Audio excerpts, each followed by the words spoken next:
लहरों के स्वर में कुछ बोलो, इस अंधड़ में साहस तोलो। कभी कभी मिलता जीवन में तूफानों का प्यार, तूफानों की ओर घुमा दो नाविक निज पतवार। नमस्कार दोस्तों, आपके अपने YouTube चैनल NCERT टॉपिक पर मैं संदीप शर्मा आपका हार्दिक स्वागत करता हूं। आप सब कैसे हैं? होप आप सब अच्छे होंगे, स्वस्थ होंगे और एकदम आनंद से होंगे। दोस्तों, हम पढ़ रहे हैं NCERT की किताबों में से जो मैंने नोट्स बना रखे हैं उनका अध्ययन चल रहा है। दोस्तों, कक्षा 6 से लेकर कक्षा 12वीं तक के सभी विषयों का हम अध्ययन करेंगे। और दोस्तों, जो मैंने नोट्स बनाए हैं वो सभी प्रतियोगी परीक्षाओं के लिए अति महत्वपूर्ण हैं।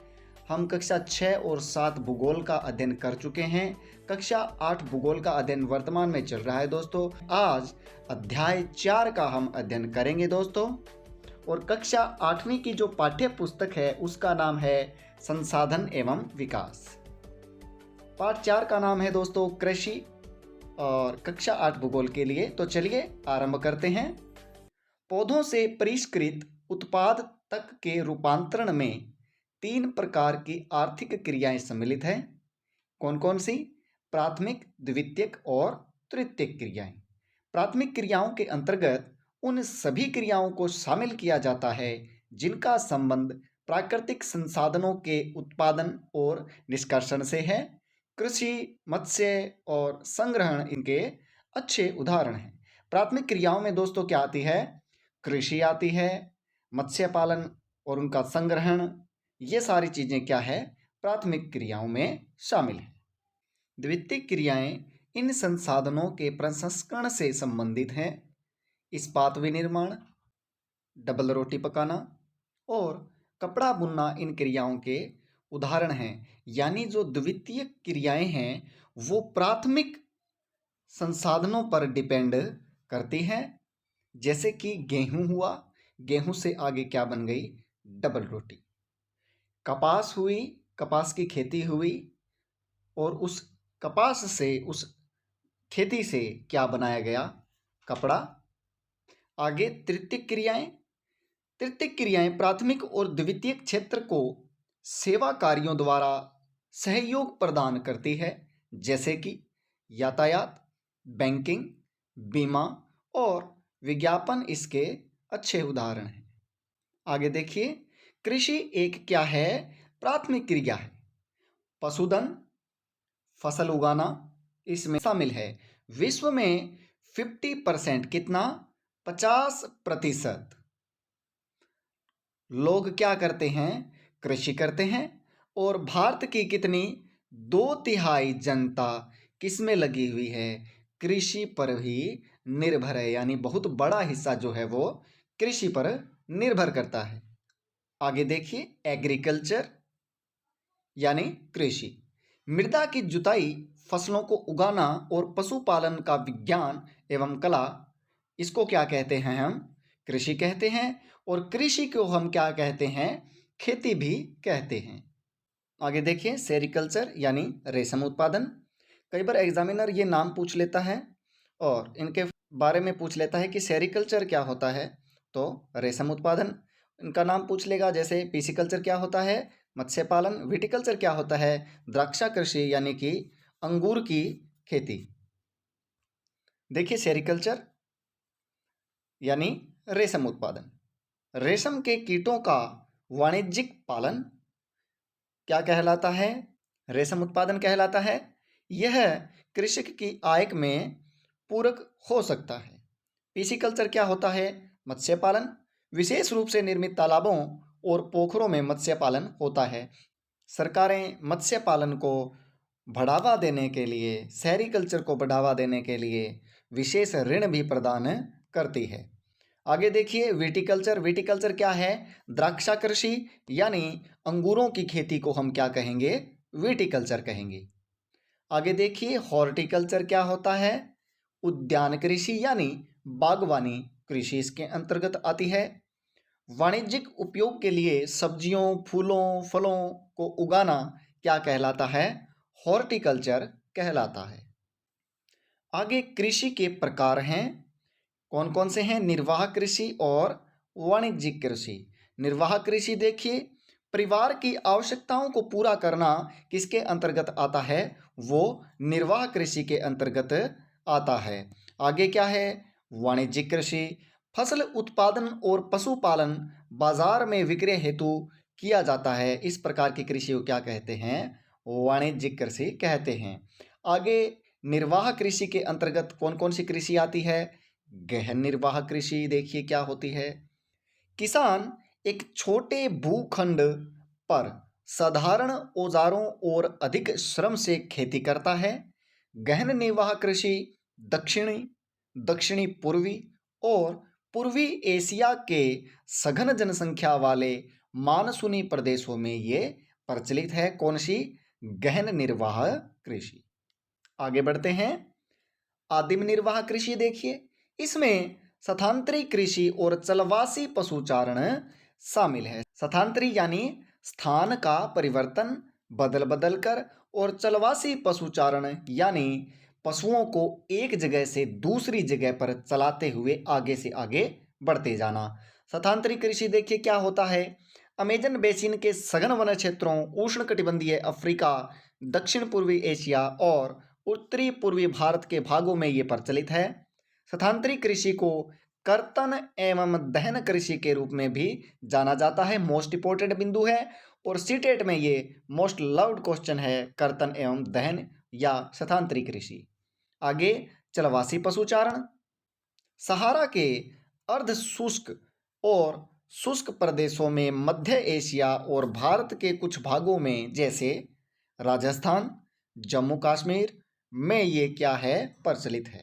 इसमें पशुपालक एक स्थान से दूसरे स्थान पर अपने पशुओं को चराने के लिए घूमते रहते हैं।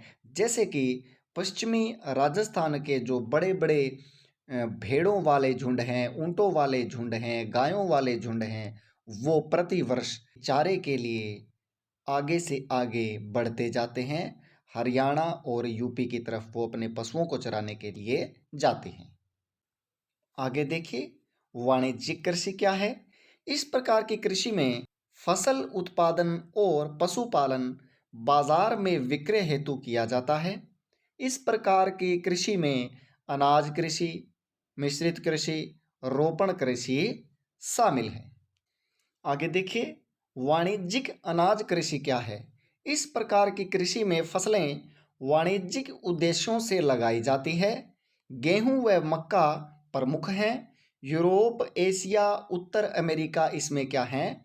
वाणिज्यिक अनाज कृषि में प्रमुख हैं। मिश्रित कृषि क्या है? इस प्रकार की कृषि में भूमि का उपयोग भोजन व चारे की फसलें उगाने और पशुपालन के लिए किया जाता है। यूरोप, पूर्वी यूएसए, अर्जेंटीना, ऑस्ट्रेलिया, न्यूजीलैंड और दक्षिण अफ्रीका में इस प्रकार की कृषि प्रचलित है। किस प्रकार की? मिश्रित कृषि। आगे रोपण कृषि देखिए क्या है।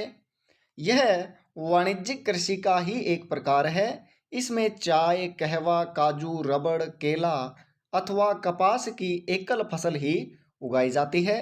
रोपण कृषि के मुख्य क्षेत्र विश्व के उष्णकटिबंधीय प्रदेशों में पाए जाते हैं।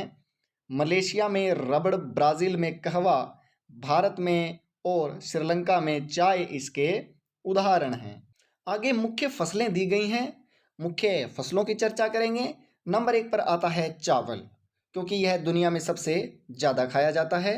यह उष्णकटिबंधीय और उपोष्णकटिबंधीय प्रदेशों का मुख्य आहार है। इसे चीका युक्त जलोढ़ मृदा की आवश्यकता होती है। चीन चावल उत्पादन में अग्रणी है। इसके बाद कौन कौन से देश आते हैं? अपना भारत आता है, भारत का दोस्त जापान और भारत का दोस्त श्रीलंका और मिस्र। गेहूं, इसका विकास सुअपवाहित दोमट मृदा में ये उगाई जाती है। यह यूएसए, कनाडा, अर्जेंटीना, रूस, यूक्रेन, ऑस्ट्रेलिया और भारत में विस्तृत रूप से उगाई जाती है। और भारत में कहाँ? मुख्य तौर पर उत्तरी भारत में। ठीक है, चलिए आगे बढ़ते हैं। आगे है मिलेट। यह मोटे अनाज के रूप में जानी जाती है। कम उपजाऊ बलुई मृदा में ये उगाई जा सकती है। इसे कम वर्षा, उच्च से मध्यम तापमान तथा पर्याप्त सूर्य प्रकाश की आवश्यकता होती है। ज्वार, बाजरा और रागी भारत में उगाए जाते हैं।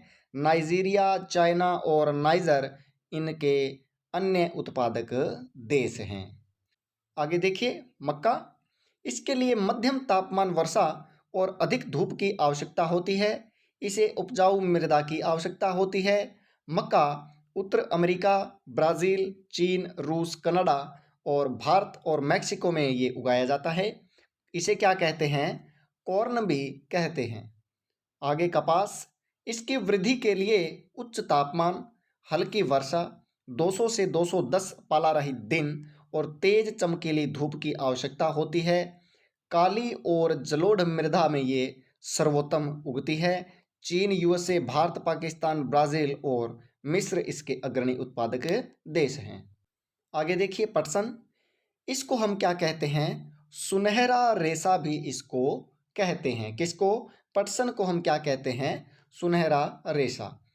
और इसके लिए जलोढ़ मृदा की आवश्यकता होती है। यह उष्णकटिबंधीय क्षेत्रों में उगाई जाती है, जैसे कि भारत और बांग्लादेश। आगे देखिए कॉफ़ी। कॉफ़ी गर्म एवं आर्द्र जलवायु और दोमट मृदा की इसके लिए आवश्यकता होती है। ब्राज़ील कॉफ़ी का अग्रणी उत्पादक देश है।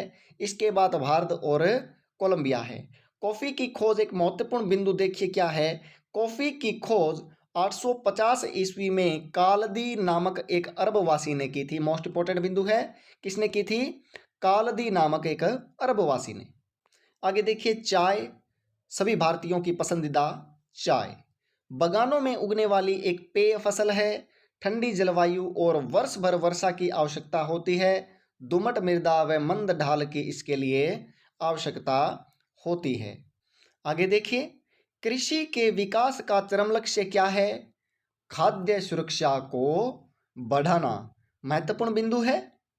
आगे देखिए यूएसए में, कहाँ? यूएसए में किसान एक व्यवसायी की तरह काम करता है। किसकी तरह काम करता है? व्यवसायी की तरह, न कि एक खेतीहार किसान की तरह। खेतीहार किसान ज़्यादा कहाँ है? भारत में, क्योंकि भारत में जो किसान हैं उनके पास बहुत ही, जो खेत की जोत है वो बहुत छोटी है, और यूएसए में खेत की जो जोत है वो बहुत ही बड़ी है। इसी कारण यहाँ पर छोटे किसान ज़्यादा हैं और यूएसए में बहुत बड़े बड़े किसान हैं जिनके पास बहुत एकड़ ज़मीन उनके पास है। तो दोस्तों आज की कक्षा आपको कैसी लगी ये आप कमेंट करके ज़रूर बताएंगे। यदि आप चैनल पर नए आए हैं तो चैनल को ज़रूर सब्सक्राइब करें, वीडियो को लाइक करें दोस्तों, और कक्षा को ज़्यादा से ज़्यादा शेयर करें। आपसे अगली कक्षा में जल्द ही मुलाकात होगी। जय हिंद, जय भारत।